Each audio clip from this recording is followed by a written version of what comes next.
Hi again, everybody. Welcome to Inside Golf. I'm Harry Donahue. Today from Aronimink Golf Club in Newtown Square, Pennsylvania. You know, Aronimink was one of the 4 original golf clubs in Philadelphia to create the Golf Association of Philadelphia. You may know it as GAP. And we're going to find out what GAP has done for 120 years for amateur golf in Philadelphia. Also, we'll take a look at Golf364, located at Linfield National Golf Club. If you haven't heard about it, you should. It may help your game, especially this time of the year when you can't get out there and play golf without having some tough winter conditions. By the way, here at Aronimink, we're sitting in front of the Board of Champions. Back in 1920, a guy by the name of Harry Donahue won the club championship at Aronimink. No relation? I don't know. I'd love to sit down and talk to Harry about his game. He doesn't want to hear about mine. Stay with us. More to come on GAP and Golf364 this week on Inside Golf. Inside Golf, presented by Destination Montco Golf. 54 courses, 300,000 yards. Check them out at montcogolf.com. By the First Tee of Philadelphia. The First Tee helps young men and women become better golfers, but most important, better people. Get involved. Visit thefirsttphiladelphia.org. By Jersey Man Magazine, it's a Jersey way of life. And Philly Man Magazine, bringing it to Broad Street. And by the Philadelphia Section PGA, experts in the game and business of golf. Take time to thank your local PGA golf professional. Along with being stewards of the game of golf, your local PGA professional wears many hats. We are teachers. We are players. We are managers. We are merchandisers.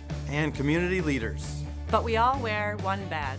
PGA professionals are well-trained experts who work hard to share the joy of golf with our neighbors for over 90 years. To find your local PGA professional, visit phillypga.com. Brought to you by the Philadelphia section of the PGA.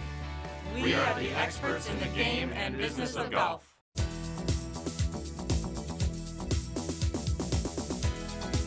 Welcome back to Inside Golf. We're at Linfield National and specifically the simulator called Golf364.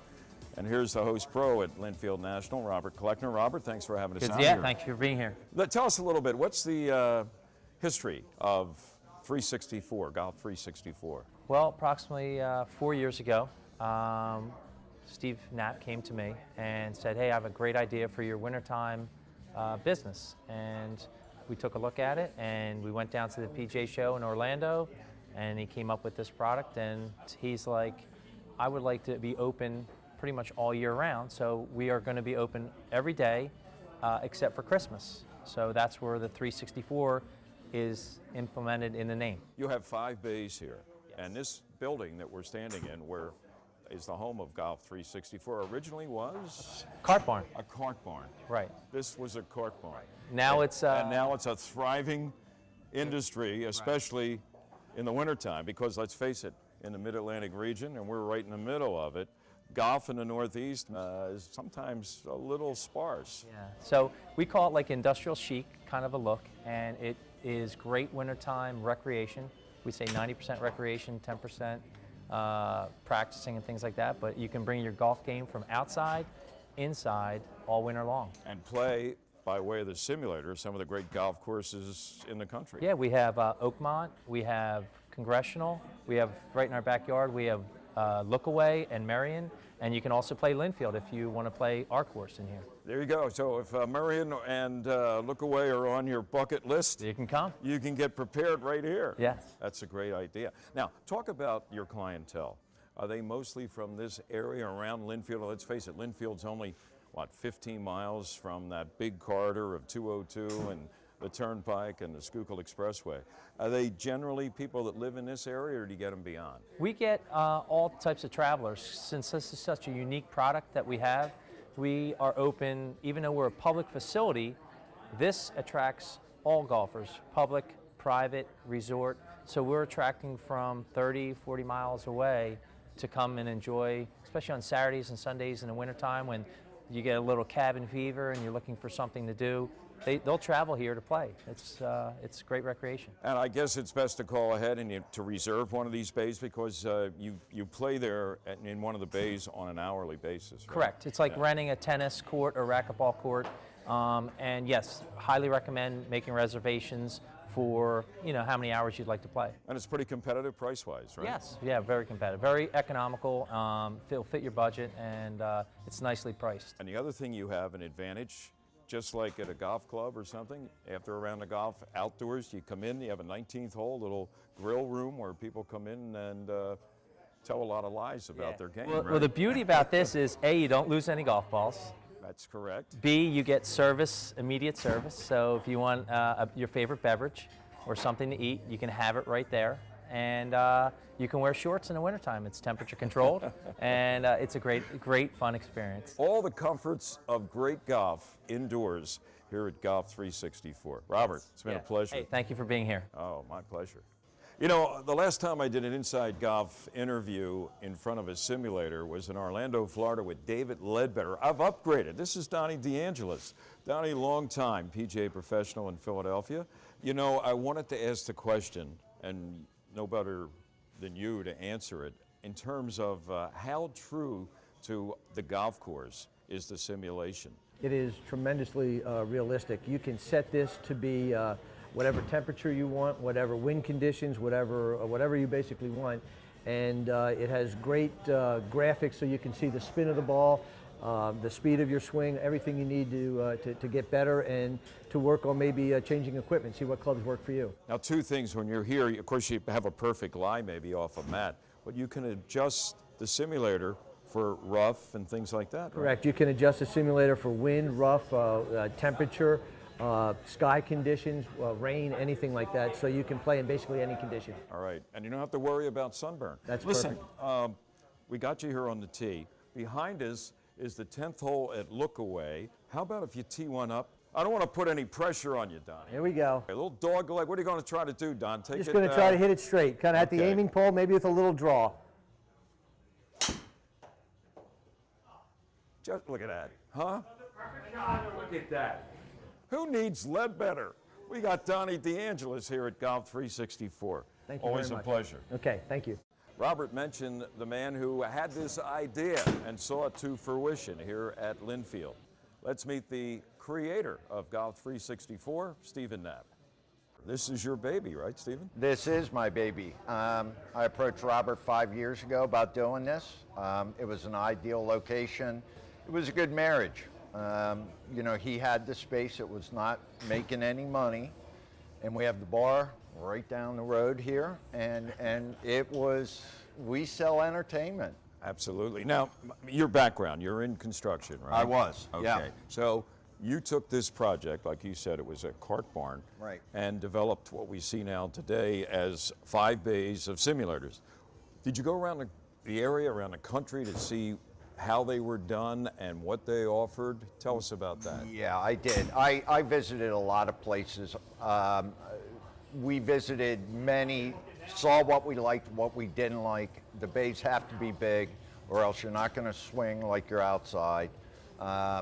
They have to be tricked out a little bit, customer comfort, cool looking facility. How about the hardware, the software, when it comes to, you know, the projections, the screens, what's available in terms of golf courses? Tell us about that. Again, I use Foresight Sports equipment, and we have probably 35 golf courses from around the world. We just loaded up on a lot of local ones, which is kind of fun. Marion is on here, Lookaway, Whitford, I saw that. Penn State Blue. You know, we have a number from Pittsburgh area where I grew up, actually, where I played a lot of my golf young. And the venues also include some majors venues. Oh right? yeah, Torrey Pines, Oakmont, Firestone. So we you have some big names. all of those available. Do you plan on adding some courses, or who decides? You know, you and Robert get together and say maybe, or feedback from some of your customers. Actually, I'm a rep for the company, so when they let me know what's coming out, and we'll bring it in and try it on this particular simulator. And actually, my friends back here, we'll give it a try and decide whether we want to bring it to the, you know, Now we're out here on a weekday in December, and it looks like a bunch of guys that are very comfortable and know each other. How about, for instance, I don't see any ladies right now. Are ladies This is part of your clientele? Oh, tonight is ladies' night, Harry. Ladies' night. And you picked the wrong time to come. You picked the wrong time to come. I'll have to come back. Yeah, you should come back. Tonight is ladies' night, and actually we have a great ladies' night here, and also this is a great place to pick the game up. You know, you are in your own little cubby here. You're not out in the golf course holding anybody up. Here you went by time. Women can be a little intimidated about that. It's our fastest growing area of the game, women picking up the game, and we have a great, it's the best night of the week. So what night is ladies' night every week? Is Thursday night. Thursday night. Yeah, Thursday night is ladies' night. It's a very casual, they don't like to let me call it a league. They have a lot of fun, a little bit of networking, a little bit of wine. There you go. Best night of the week. Stephen, good Harry, luck to you. Great thank you. idea. Thank you, sir. Well conceived. Linfield National Golf 364, and you came up with the name too, I understand. Robert and I did. It's kind of a play on words, you know, it's more like... Well, it's golf. Yeah. And it's the number of days it's available to the public. Exactly. 364. You got to make it on your list of places to go. Linfield National Golf 364. Thanks.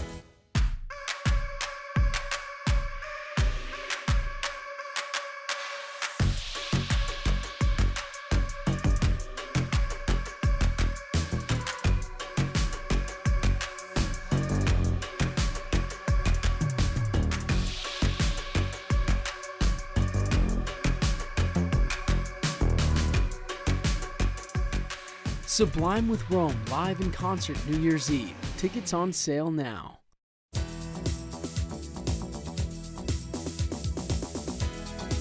Welcome back to Inside Golf. We are at the Aronimink Golf Club in Newtown Square, Pennsylvania, and we're here because we're talking about the Golf Association of Philadelphia. And with us is the Director of Operations, Marty Emino. Marty, thanks for joining us. Harry, thanks for having me. The significance of being here at Aronimink is because way back when GAP began, Aronimink was one of the founding clubs, right? Correct. In 1897, they were one of 4 founding clubs. The Golf Association of Philadelphia, for those of you that don't know, is the oldest regional or state association in the country, second oldest only to the USGA. So back in the day, February 5th, I believe, 1897, members from Aronimink, Marion Cricket Club at that point, Philly Cricket Club and Philly Country Club got together in a room, said we need to promote golf in the area, what do? And here's the Golf Association of Philadelphia. And they've been doing a great job ever since. Tell us about, first of all, geographically, what is the spread of the Golf Association of Philadelphia? So we span across 3 states. We extend all the way out to York, Country Club of York, all the way into Scranton, into Jersey, Metedeconk on down into South Jersey, and the entire state of Delaware. So technically from downtown City Hall, the initial bylaws were 75-mile circle radius. That has since expanded to 150 miles, but our region currently is that we have about 187 member clubs, 152 full member clubs of the association with about 56,000 members. 56,000 members. Now, most people's contact with the Golf Association of Philadelphia would be through the various tournaments that you sponsor. Correct. Also, the handicap system. Handicap computation. Right. And then, of course, there's the J. Wood Platt Scholarship Fund, which has done enormously over the years in terms of helping caddies with their educational expenses. Let's talk, though, in addition to those things, let's get a little bit specific. How many events, tournaments, are run, administered by GAP? Altogether, with association tournaments, member play days, and parent-child league days, we're at about 100. All those tournaments run from April 1st to October 31st, which is our season. And we touch in that span about 7,000 to 8,000 members. 7,000 to 8,000. Now, a lot of people who are watching probably are very familiar with those events, specifically the GAP matches, the inter-club matches, which were held traditionally early in the season. How long have they been going on? From the beginning. That's why the association was created. And just last year, we formed a partnership with BMW, so they're now called the BMW GAP Team Matches. And like I said, they've been going on since the beginning of time. They're the kickoff of every season, with the final taking place on the 4th week. What are some of the more popular events? And they're open to, first of all, the kind of game you have doesn't make any difference, right? You have net tournaments, you have, you know, by score, and you have age groups and things like that. Tell us a little bit about those events. Yeah, we like to say we have tournaments for all ages and all skill levels. Whether you're a junior, an amateur, a senior, and very popular super senior events. That's for players 65 and over. Guys with a lot of time on their hands. And players, whether they're a scratch golfer or whether you're a net player. Right. Some of the highlights, obviously, for us are the BMW Philadelphia Amateur Championship. This year, the 117th BMW Philly Am goes to Philly Cricket. That is 36 holes of stroke play qualifying, cut down to match play. We're using both courses for stroke play qualifying, we're ecstatic about that, and we're going to use Wissahickon for a match play portion. Let's talk a little bit about, we mentioned the J. Wood Platt Scholarship Fund. I don't know, what's the history of that? When did it begin? So J. Wood Platt Caddy Scholarship started in 1958, named after its namesake, J. Wood Platt, who was the first donor. Currently, we assist 191 caddy scholars with $1.15 million in grants. The interesting thing about the J. Wood Platt Caddy Scholarship kind of makes it a little different than some scholarships out there is that the student can pick which college they want to go to. They apply for the grant and then they receive a grant based on their financial structure. And do they get it for the whole 4 years of their, say, undergraduate years, or do they have to reapply every year to get a grant? They don't have to reapply, but they do have to submit certain paperwork, grades. Maintain a certain GPA, financial or something status like that. Gotcha. To the Platt. And all the to money receive the grant. that goes into the fund, over $1 million a year, comes from GAP member clubs, right? Yes, through the generous donation of GAP members at member clubs or even outside individuals, and all that money comes in and all the money goes right out. Right. Another part of your job as Director of Operations is a quarterly magazine, the Golf Association of Philadelphia, GAP magazine. The next issue is coming out pretty soon, right? So hopefully when you're watching this, it'll be on your table. That's no easy undertaking, I can imagine. All the other things that you do with tournaments and the other administrative duties with GAP, publishing 4 times a year a magazine on golf in Philadelphia, that's not easy. So interestingly enough, we celebrate our 10th anniversary with this issue. We touch on nothing but Golf Association of Philadelphia news in the magazine, whether it's a member club, or some sort of tie to the Golf Association of Philadelphia. It gets mailed to 34,500 individuals. It's a great product. It's great to keep you informed of what the Golf Association of Philadelphia is trying to do and what programs that we are doing, for the golfer. Again, we're here to get the message out to our members and for all golfers in Philadelphia about how we can help you. Thanks for what you do for Philadelphia golf. Great, thanks, Harry. All right. Stay with us. Inside Golf continues with our teed off panel next, and have a good right here on there. Inside Golf. And that's, I think, what's being lost in golf is it's supposed to be fun.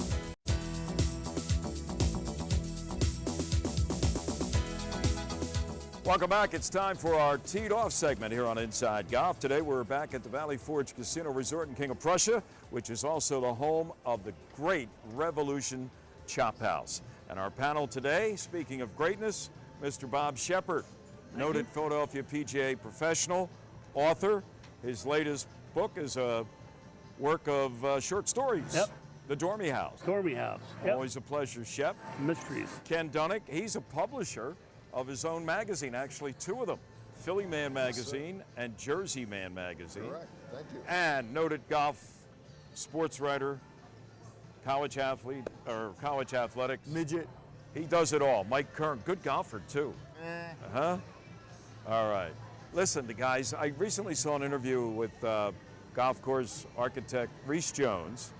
What do they call him? The open doctor. Talking about some of the biggest problems facing golf course design and restorations over the last 10 years. He said, well, first of all, they aren't designing too many new golf courses unless it's for an Olympic course in Rio that nobody plays anymore, from what I understand, and that's a shame. And when it comes to restorations, Bob, he says they're putting in too many bunkers, and he said if you try to restore a course today without doing something about the slope of the greens, chances are it's going to be unputtable because everybody wants to putt on 12 and 13 on the stemp, and those greens weren't meant to be that way back when they were designed maybe 50 years ago. So true, yeah. Most of the greens were laid out by nature. They didn't have big machines to move the dirt around. And one that comes to mind to me is St. Andrews is designed to be played from 1 to 18 and then also from 18 back to 1. So you can play the course in reverse, which is different from most golf courses. The bunkering over there can be very severe and very penal, which if you've ever played there, you understand that. But the greens, like you're saying, they putt very realistic because they have the wind to deal with. So it's not only the contours of the greens, they have to keep them at a certain speed so anybody can finish, and not just the best players. Well, one of the biggest complaints you hear from golfers is, oh, these greens are too slow. Well, right. Sometimes it's because maybe of severe sloping, and if you cut it down to 12 or 13, Mike, you'd be out there all day, 4, 5, and 6 putting. There's a difference between PGA Tour players and us. I think we have to understand. Pinehurst is a great example to me. That was meant to be played at about 8. So then when they have a U.S. Open there and it's 13, it's unplayable at certain points. I think when people do golf courses, the toughest thing is you're trying to build a golf course now for Tiger Woods, but you're trying to also build it for me. It's hard to do. Playability, to me, has been lost. Everybody wants to make theirs, it's like the Pete Dye kind of thing. The toughest course, so that they can say, I got the toughest course, and the pros can't break par here. Well, I'm not trying to break par, I'm just trying to make bogeys sometimes. I think playability, when you walk off a golf course, if you say, I had a good time, like I can play Tarsdale Frankfurt as an example, that can be very severe. Oh yeah. But I can have a good time, which just underwent a renovation, and have a good time there, and that's, I think, what's being lost in golf is it's supposed to be fun. Yes, it can beat you up at points, but it shouldn't be so penal that you want to throw your clubs away and take up bocce ball. Here, I'll give you a great example. I played in the Aronimink member guest this fall, and the greens were 13 plus, right? On number 10, I hit a 290 in the left rough. Hit it 290 in the left 290, rough. which He's got a slugger here. He's an ex-football player. A slugger. I got a hold of that one. I had 140 left. The pin was tucked over the water. I had to play it safe. I hit it 30 feet right of the pin. We get up to the green. I said to the caddy, what do you got? He goes, there's nothing you can do. I said, what do you mean there's nothing I can do? He said, well, if you hit it at the hole, it's going to break left off the green. If you hit it to the right, it's going to break right off the green. He said, well, I said, what do I do? He goes, and there's nothing you could do. And I putted it off the green. Into the water, into the pond? It didn't go in the water, thank goodness, but it was the best 6 I ever made. It's a pretty good shot to make 6. Yeah. Well, Bob, when you started playing golf, I don't want to date you, but I know it was a few years ago. Sure it was, yep. I mean, and when you look at the grainy old film of even Augusta, the Masters back in the 50s, I mean, those guys would have to hit it like that to get it 10 feet. That's exactly it. And they did the, what was the old show with Palmer plays? Shell's Wonderful World of Golf. If you watch those greens, the ball's hopping. It looks like an egg going across the green. They weren't rolling greens back in those days. Didn't know anything about that, no. And they also, you might remember in our age bracket, but they used to whip the greens with bamboo poles. Some places still do. Yeah, to get rid of the worm castings. Now today, they poison the green with fertilizers, chase all the worms away. Now they got to aerify. They got to spike them. So you can see that they've gotten away from the old-fashioned way of taking care of a golf course. So the worm was your best friend back in those days. Huh? Superintendent's best friend. If you go to a resort course, it should be friendly. It should be user-friendly. You know, you don't go to a resort course and pay a lot of money sometimes to get beat up. Right. You know, if you want to go get beat up, you go play Pete Dye, and that's what Pete Dye's there for. Right. Don't you love it when you're playing and speaking about the difficulty of some bunkers? One course in mind I'm not going to mention, you know, you're looking around for your buddy. Where'd he go? He's down there, and you can't even see him. Huh? Head high, yeah. I mean, it's tough. Yeah, it's tough. But, hey, you know, we've all been there. Yeah.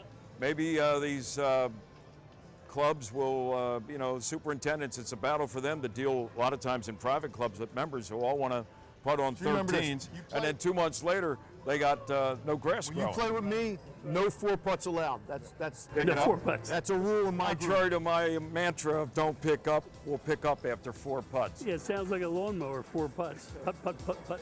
And Inside Golf continues in a moment. The Valley Forge Casino Resort is the region's only full amenity gaming resort, and it's only seconds from the Pennsylvania Turnpike at King of Prussia. It features 600 slots, 50 table games, and there are nearly 500 guest rooms, plus 8 restaurants designed to meet all of your dining needs. So put the beautiful Valley Forge Casino Resort on your destination list. It's that time of year where the holidays are upon us and everyone's making their plans for ringing in 2017. This year at Valley Forge Casino Resort, we're offering endless ways to entertain your everything. Sublime with Rome will be headlining the music fair in the event center. We're also hosting a party with local favorite Hot D at the Vault. And those looking for a dining experience will enjoy our 4-course prefix menu at Revolution Chop House. Tickets for the shows and overnight packages are available at bfcasino.com. We hope that you choose to spend your New Year's with us and ring in 2017 at Valley Forge Casino Resort. I know, I wish I was there too. Bye. Honey, who was that? Oh, it's just Mandy and Dina. They're just doing some holiday shopping. They already got this amazing sweater. Sweetie, you know I don't mind if you decide to go.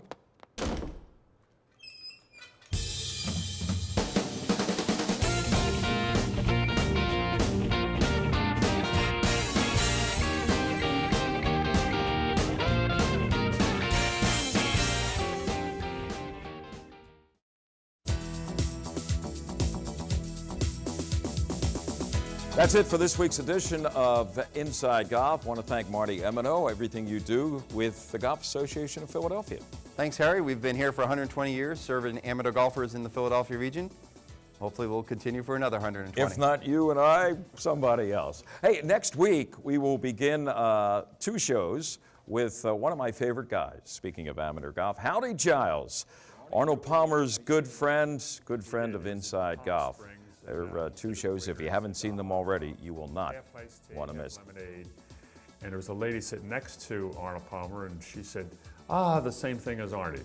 And I'm going to call her Arnold Palmer. So that's how it started. Hey, have a great holiday season, everybody, and a great 2017.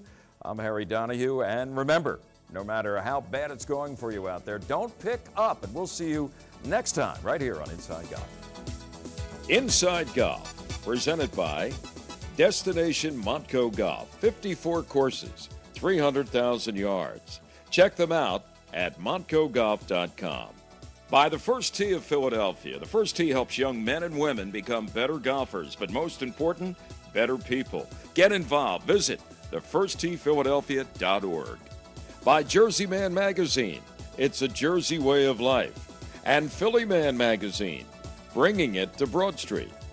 And by the Philadelphia Section PGA, experts in the game and business of golf. Take time to thank your local PGA golf professional.